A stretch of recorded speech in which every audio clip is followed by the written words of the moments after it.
Good morning, my name is Trifonas Papadopoulos. Today we're going to be talking about loans. Here you can see an Excel file you can use to calculate monthly payment for a given interest rate and for certain years. Here you can see different interest rates, different annual interest rates. Here you can enter the loan amount and here you can enter the years.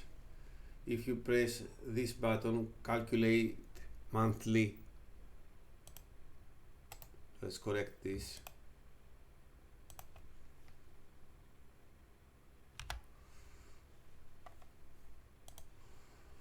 Monthly payment for 5 different annual interest rates. When you click this, here you see the monthly payment for each interest rate, and there is also a histogram showing